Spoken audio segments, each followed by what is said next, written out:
ගත්තොත් අද දිනේ ගත්තත් මේ මොහොත ගත්තත් ඩෙන්ගු උදුර සඳහා ගොදුරු වෙන ප්‍රමාණය එවනම් අපි පෞගිය කාලය තුල මීගම නගර සභාව පොලිසිය මේ සියලු දෙනා එකතු වෙලා පටන් ගත්ත කාර්යභාරයක් මාස 3ක් තුල ඩෙන්ගු උදුර 75%කින් අඩු කිරීමේ වැඩසටහන.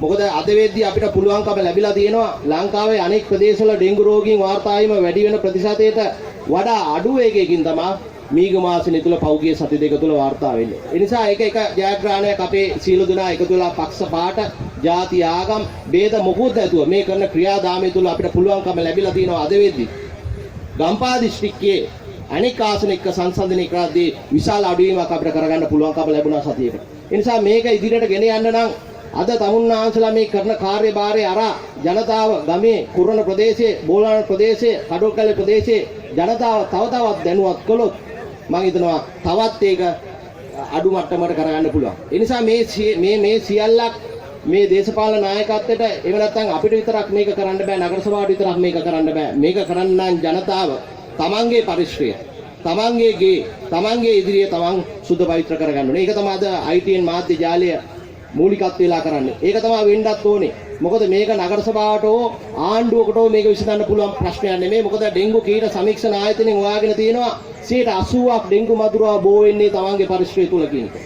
එහෙනම් තමන්ගේ පරිශ්‍රයේ සුද්ධ පවිත්‍ර කිරීම ඒ තමන්ගේ නිවස අයිතියේ නිවසියාගේ යුතුයකමක්. ඒක තමයි අද මේ කටයුත්ත කරන්නේ. ඒ නිසා මම ස්තුතිවන්ත වෙනවා මීගම පුරවැසියෙක් විදියට ඒකම ඩෙන්ගු මීගමෙන් තුරන් කිරීමේ නියම ව්‍යාප්තිය පටන් ගත්ත පුද්ගලයෙක් විදියට ITN මාධ්‍ය ජාලයට මගේ විශේෂ ස්තුතිය පිරිනමන්න ඕනේ. ජාතික තරුණ සේවා සභාවට මගේ ස්තුතිය පිරිනමන්න ඕනේ. මේක සංවිධානය කළපු පළාත් සභා මන්ත්‍රීතුමාට මගේ ස්තුතිය පිරිනමන්න ඕනේ. අද මේ ව්‍යාප්තිය කරගෙන යද්දී අපිට දැක්ක ප්‍රධානම ලක්ෂණය තමයි මේ ඩෙන්ගු මර්ධනය අපිට කරන්න පුළුවන් 50% මීට වඩා අඩු කරන්න පුළුවන්. හැබැයි අපිට ඩෙන්ගු වාර්තා වීම ගොඩක් කල් ගිහලා වාර්තා වෙන සමහර රෝවල් වල හරි වාර්තාව අපිට ලැබෙන්නේ නැහැ.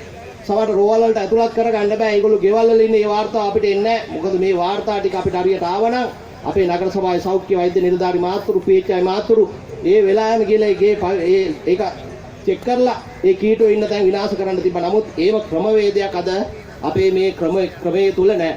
ඒ නිසා මම හිතනවා මේ අපි වැඩසටහන කරගෙන යද්දී දැක්ක අඩුපාඩු සියල්ලක් අපි ලෝක සෞඛ්‍ය සංවිධානයට අද වෙද්දී දැනුම් දීලා තියෙනවා.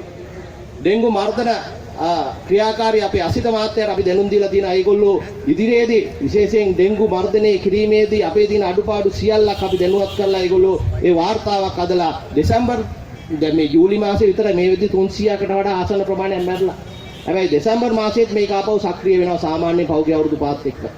සමහර පවුල් වල අම්මලා සමහර පවුල් පිටින් මේ ව්‍යසනයට මුහුණ දීලා තියෙනවා. මේකට මුහුණ දුන්නායින් පස්සේ සුව වුණත් මාස 4ක් 5ක් ආර්ථික අහේනියකින් පෙළෙනවා. මොකද තාත්තා අම්මට ඒකොළන්ගේ ජන ජීවිතය ගෙනියන්න හරි හම්බ කරගන්න පුළුවන්. සෞඛ්‍ය සම්පන්න ජීවිතයක් ගත කරන්න බෑ මේ රෝගය වර්ධනයින් පස්සේ. නිසා මිනිස්සු අසරණ භාවයෙන් පෙරිච්ච වෙලාවේ මේ අපේ නගරය වට කරගෙන ඉන්න ආසන්න නගරවල තරුණ තරුණියෝ මේ කඩොල්කැලේ ක්‍රීඩාංගණයට ඇවිල්ලා මේ අද නිවාඩු දවසේ අපිට සහාය දීම පිළිබඳව මගේ ගෞරවනීය ස්තුතිය මම පුද කරනවා.